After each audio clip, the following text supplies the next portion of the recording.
వారికి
అందరికీ పేరు పేరున ధన్యవాదాలు, కృతజ్ఞతలు.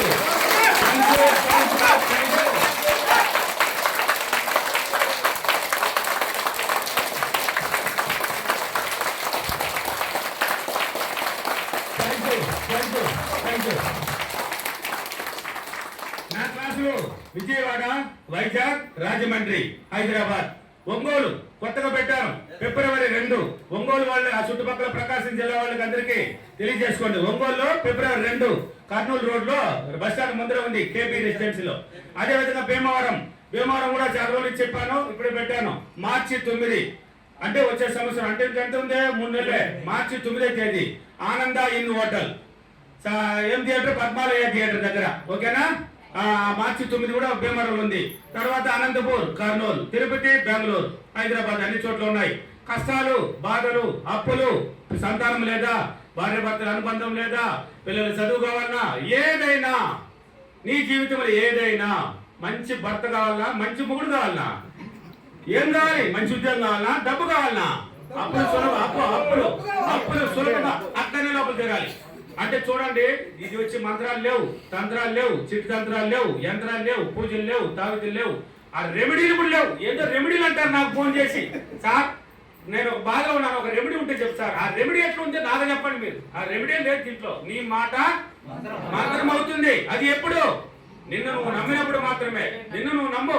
ప్రతి మానవుడు టాలెంట్ అయినవాడే. ప్రతి మానవుడు ఎవడైనా సరే, అందరికి టాలెంట్ ఉంది. ఆలోచన విధానంలో అది డౌన్ అయిపోతున్నది, అంతే, ఇంకేం లేదు. ఆలోచించే విధానంలో దాన్ని కోల్పోతున్నారు.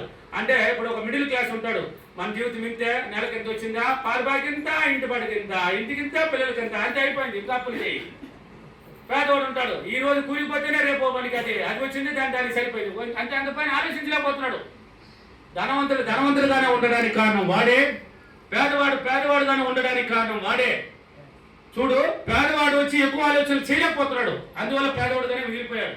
ధనవంతుడు ఉన్నతంగా ఆలోచిస్తాడు, ధనవంతుడుగానే పోతూనే ఉంటాడు. ఇప్పుడు 2024 25 డిసెంబర్ వరకు కూడా ప్లానింగ్ ఇంకా అయిపోతుంది. ధనవంతులది ప్లానింగ్ మొత్తం రెడీగా ఉంటుంది. ఇంకా అందుకే చెప్పాను, నేను వీడియోలో కూడా చెప్తూ ఉంటాను, రేపు జరగాల్సింది వచ్చినంత కూడా ముందుగానే ప్లాన్ వేసుకో, మైండ్కి ట్రైనింగ్ ఇచ్చుకో, అది తీసుకెళ్తుంది. వాళ్ళు వచ్చే సంవత్సరానికి ప్లాన్ వేసి పెట్టేస్తారు. ఇంకా దిగినారంటే సులభంగా తట్టుకుంటూ చేసుకుంటూ వెళ్తారు. అందుకే బాధలు, కష్టాలు, అప్పుల్లో ఏదైనా ఉన్నాయి. నన్ను డబ్బు గురువు అని పేరు పెట్టుకున్నారు, కానీ నేను ఏదైనా సాధించడానికి చెప్తాను, డబ్బుతో సహా ఏదైనా. అప్పులో ఉన్న వాళ్ళు అస్సలు భయపడాల్సిన అవసరం లేదు. ఎందుకు భయపడుతున్నారు మీరు? అప్పు చేసేటప్పుడు ఎందుకు భయపడలేదు? ఇప్పుడు అప్పు చేసి ఎందుకు భయపడుతున్నావు? అప్పు చేసినప్పుడు ఎంత ధైర్యం ఉన్నావు, దానికన్నా ఎక్కువ ధైర్యం నువ్వే తెచ్చుకోవాలి. ధైర్యాన్ని ఎవరు వచ్చి నీ లోపల నింపరు, నువ్వే తెచ్చుకో. చూడు, ఒక్కొక్క ఫీడ్బ్యాక్ చూడు, వాళ్ళ సమస్యలను ఎలా తిన్నాయి, ఎలా కోట్లు పెట్టి ఇల్లు కడుతున్నారు, ఎలా కొంటున్నారు. కాయగూరలు, కనీసం ఆకుకూర అమ్మాయి కూడా 50 లక్షలు పెట్టి ఇల్లు కట్టేసిందంటే ఏంటిది? తల మీద పెట్టుకుని ఆకుకూరలు అమ్మే వాళ్ళు కూడా కట్టేస్తున్నారు, కాయగూరలు అమ్మే వాళ్ళు కట్టేస్తున్నారు. లేబర్ పనికి పోయేస్తూ ఉన్నాను నేను. కట్టబాగలో 2 సంచులు బ్యాగులు బట్టలు పెట్టుకుని ఊరికి బతకడానికి వచ్చాను. 1.5 కోట్లు పెట్టి ఇల్లేరా? ఏంటండి ఇది? వాళ్ళే కారణం. దానికి కారణం వాళ్ళే. వాళ్ళ ఆలోచన విధానం. ఎలాగైనా నేను కొనగలను, ఎలాగైనా నేను కట్టగలను, ఎలాగైనా నా పిల్లల్ని నేను చదివించగలను, ఎలాగైనా మంచి జీవితాన్ని నేను అనుభవించగలను అని అనుకున్నారు. తీసుకొచ్చింది నువ్వు. అంటే సంకల్ప బలం ఉండాలి దీనికని అర్థం. అంటే ఒక్కరోజు అనుకున్నాను సార్, ఏమి రాలేదు సార్. అందుకే వీడియోలు కూడా చూస్తుంటారు. ఒక వీడియో చూసా సార్, నేను 50 చేశాను సార్, నాకేం రాలేదు. రాదో, నువ్వు బేసిక్గా తెలియదు నీకు. 1వ క్లాసే చదువులా, నువ్వు 10th పోయి ఏం చేస్తావు? కాబట్టి బాధలు, కష్టాలు, అప్పులు ఏదైనా ఉన్నా పర్వాలేదు. భయాన్ని తీసేయి, పిరిగితనాన్ని తీసేయి. వీలైతే వీడియోలు చూసి చేసుకో. తెలియకపోతే ఒక్కసారి నేను అర్థం చేయండి. అద్భుతాలు ఏం లేదు. తలరాత ఎవరు రాయరు, నువ్వే రాసుకోవాలి. నీ జీవితాన్ని నువ్వే క్రియేట్ చేయాలి. ఓకేనా? Okay, thank you universe, thank you money.